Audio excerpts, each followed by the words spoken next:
अनेक लोक त्यांच्या संपूर्ण कुटुंबाबरोबर मतदान करायला येत असतात आणि अशीच एक वडील आणि मुलाची जोडी आपल्याबरोबर आता आहे. सलील कुलकर्णी आणि शुभंकर कुलकर्णी हे दोघंही आता इथे कोथरूडमध्ये मतदान करायला आलेले आहेत आणि मला वाटतं शुभंकरचं हे पहिलंच मतदान आहे. सो त्यांच्याशी बोलूयात, त्यांच्याकडे जाणून घ्या किती एक्सायटेड आहेस तू. मी तुझ्यापासून आज सुरू करीन कारण तुझं पहिलं मतदान आहे. किती एक्सायटेड आहेस मतदानासाठी? खूपच एक्सायटेड आहे. खूप वर्षांपासून सगळ्यांनाच घरच्यांना, आई बाबा, आत्या, आजी सगळ्यांनाच मी वोट करताना बघतोय. तर एक आधीपासूनच उत्सुकता होती की आता एक 3च वर्ष राहिली, आता 2च वर्ष राहिली, असं करत करत आता मागच्याच वर्षी मी 18 झालो. त्यामुळे आता पहिल्यांदाच वोट करण्याची खूप एक्साइटमेंट आहे. मला सांग, पहिलंच तुझं वोट आहे, अर्थात ते स्पेशल असतं आपल्या सगळ्यांच्या. आय थिंक ती अख्खी प्रोसेस आपल्या लक्षात राहते कायमच. काय विचार होता तुझ्या डोक्यात? म्हणजे आता आपल्याला माहिती आहे की 13ला मतदान आहे, सो त्याच्या आधीचा एक आठवडाभर तरी आपण मिनिमम एक विचार करत असतो की आपल्याला कुठल्या मुद्द्यांवरती मतदान द्यायचंय. सो असे कुठले मुद्दे होते का तुझ्या डोक्यात?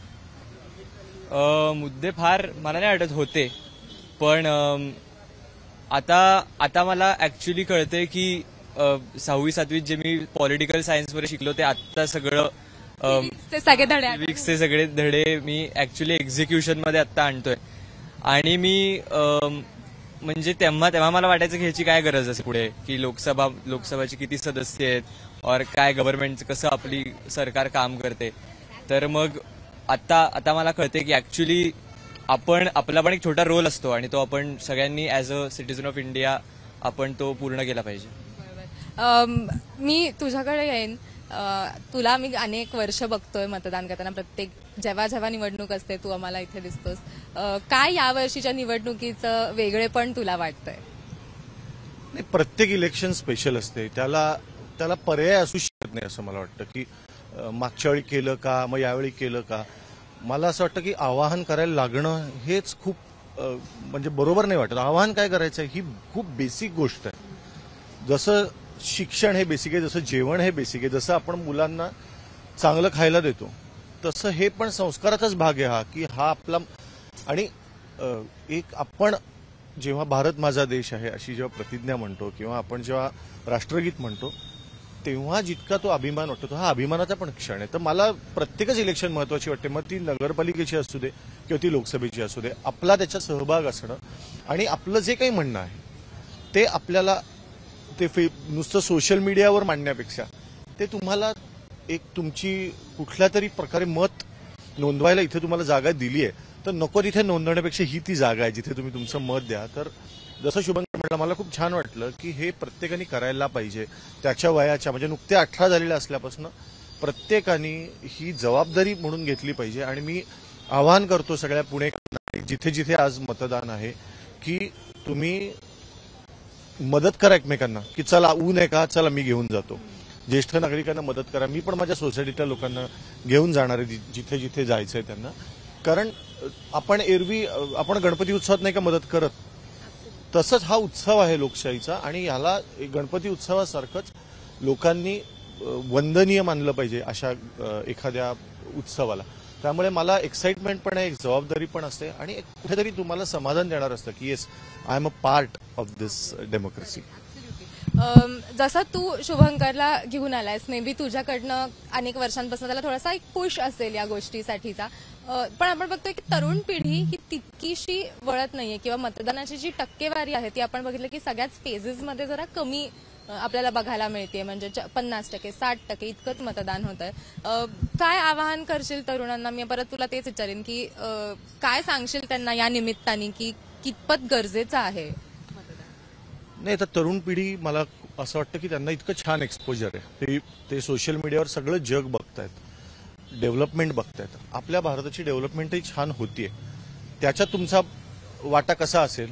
आपल्या बसून आपण की अरे रोड्स असे आहेत का, हे असं आहे का, हे असं आहे का, आपली सिस्टीम.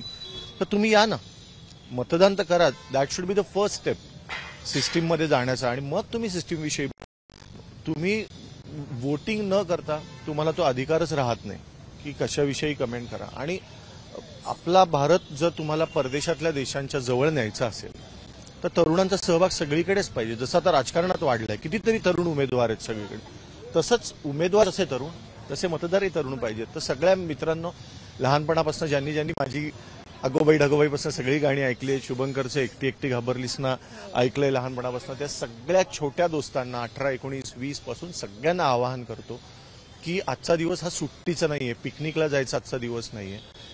जो काही रांगेत उभं राहायला गेले 1 तास 1.5 तास, ही रांग आयुष्यातली एक महत्वाची रांग आहे.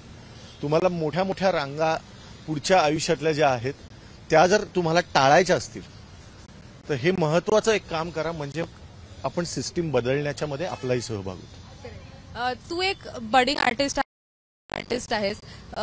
तुला काय वाटतं, म्हणजे जसं तुझा बाबा आता म्हणाला की हे तरुणांनी पण येणं तितकंच गरजेचं आहे, तुला एक पुश होता का घरून, आणि तू तुझ्या सगळ्या फेलो आर्टिस्टला काय सांगशील? नक्कीच होता पुश, कारण माझे अख्खी फॅमिली नुसतं आजकाल आपण बघतो की इंस्टाग्रामवर, फेसबुकवर सगळे सोशल मीडियावर आपली आपली मतं देत असतात की सरकारने असं केलं पाहिजे, असं का नाही करते, माझ्या हातात असतं तर मी असं केलं असतं.